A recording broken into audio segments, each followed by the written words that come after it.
dalam Injil Lukas pasal 15 ayat 1 sampai 11. Dan tujuannya yaitu adik-adik, anak-anak menyadari diri sebagai anggota gereja Katolik yang selalu hidup menurut sabda Tuhan dan ajarannya yang tertulis dalam kitab suci, tradisi, dan ajaran gereja atau magisterium. Nah, ini bagaimana kita mengatasi identitas. Nah, karena itu, bulan kitab suci nasional ini ada tema-temanya untuk tingkat usianya masing-masing. Dan inilah kekayaan gereja. Ada untuk orang-orang dewasa sendiri. Ada untuk remaja. Ada untuk orang muda atau OMK. Nah, kita sebagai anak-anak Allah atau sebagai anak-anak, kita juga diberikan tugas oleh Allah dan juga diberikan tugas oleh gereja. Kita bangga sebagai anak-anak Allah dan sebagai anak-anak dalam gereja Katolik. Nah, 4 tema besar yang kita renungkan bagian dari pendalaman iman selama 4 minggu atau 4 kali pertemuan. Yang pertama yaitu aku anak Allah. Yang kedua, aku solider dengan sesama. Aku yang adalah anak Allah mau solider dengan temanku, sesamaku yang adalah juga sebagai anak Allah. Dan yang ketiga, kita sama-sama sebagai teman dan sebagai anak Allah sadar bahwa diberikan tugas oleh Tuhan. Nah, apa tugasnya nanti kita akan melihat di bagian yang berikut. Dan yang terakhir, aku anggota gereja Katolik. Kita lihat satu persatu ya. Aku anak Allah. Aku menyadari bahwa aku dikasihi oleh Allah. Karena Allahku adalah Allah yang Maha Pengasih dan Maha Penyayang. Tuhan Allah itu sangat mencintai anak-anak. Yesus pernah mengatakan kepada murid-muridnya, biarkan anak-anak datang kepadaku. Biar anak-anak datang kepadaku. Itu sabda Yesus, ia memanggilku. Ya, nanti Anda lanjutkan sebentar, atau nanti setelah kembali Anda bisa melanjutkan lagunya. Anda dikasihi oleh Allah. Adik-adik yang terkasih dicintai oleh Allah. Yang berikutnya yaitu Anda sebagai anak-anak di dalam gereja Katolik menyadari bahwa Anda adalah anak Allah yang dikasihi, yang siap hidup menurut kehendak Allah, dan mau berbagi kasih dengan Allah dan sesama. Mau mengasihi Allah dan sesama. Sesama itu bisa orang tua, guru-guru, para pendamping, teman-teman kita yang ada di sekitar kita. Itulah sesama. Nah, kita lihat. Aku anak Allah. Aku diciptakan menurut gambar dan rupa Allah sendiri. Maka aku pantas menjadi anak Allah yang dikasihi dan dicintainya. Kita diciptakan menurut gambar dan rupa Allah. Allah menciptakan manusia, Adam dan Hawa, dari tanah liat.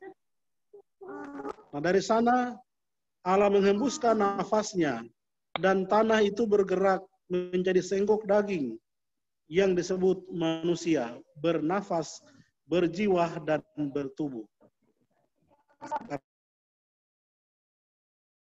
Karena itu kita pantas sebagai anak-anak Allah. Yang berikutnya, Allah mengasihi aku dan mengasihi sesamaku. Berarti tidak hanya saya sebagai anak Allah dikasihi, tetapi sesama teman-teman saya yang ada di sekitar saya juga dikasihi oleh Allah sendiri. Karena itu, aku yang menyadari diri dikasihi oleh Allah, mau hidup sesuai identitas. Apa identitasku? Identitasku sebagai anak Allah, yang penuh cinta kepada orang lain.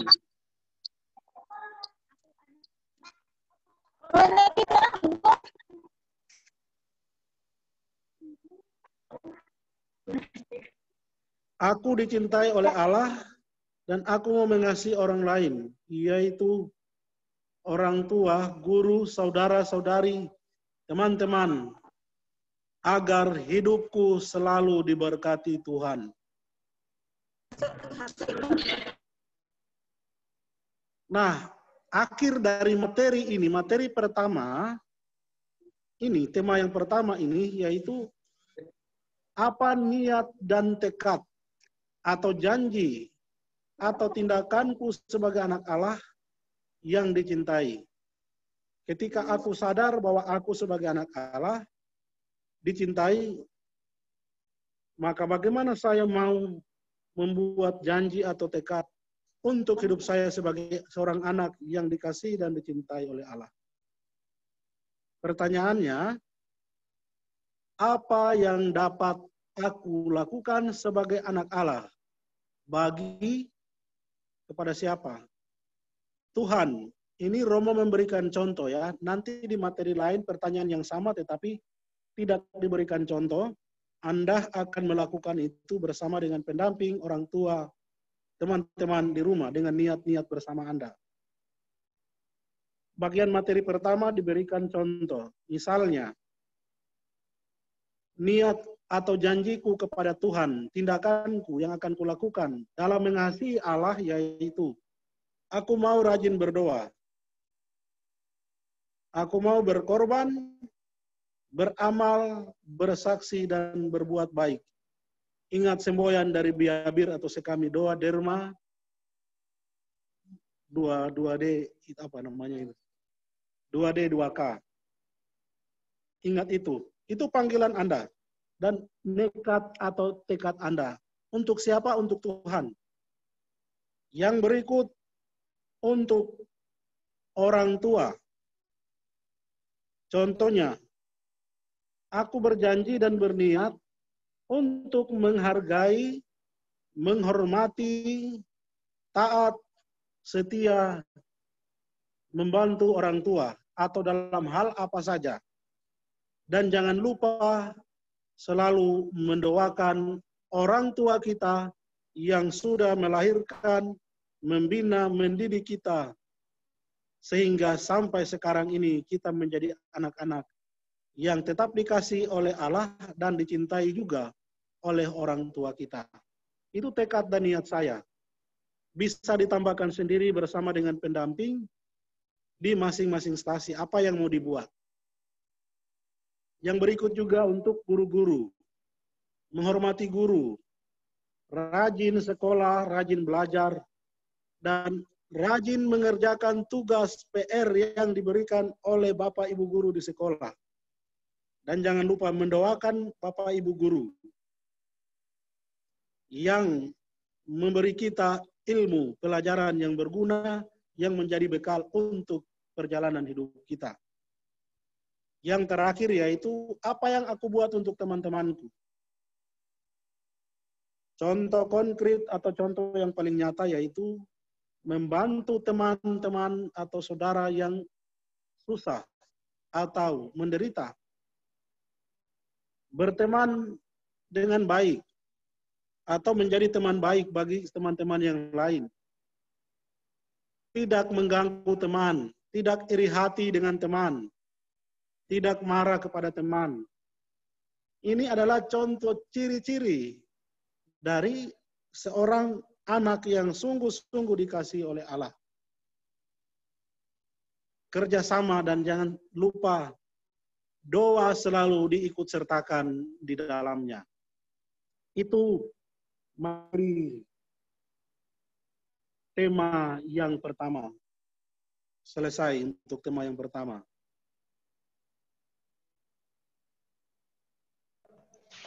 Baik, adik-adik, materi yang pertama sudah selesai. Belum ada yang mengirim chat soal. Silakan Mbak kasih waktu 2 menit untuk membuat soal. Ayo, Mbak tunggu siapa yang mau mengirim soal. Sambil Romo bisa istirahat sejenak untuk lanjut ke materi yang kedua. Menunggu membuat jawaban nanti. Adik-adik silahkan mengetik soalnya di chat. Ya, siapa yang mau membuat soal tulis nama, stasi lalu soalnya.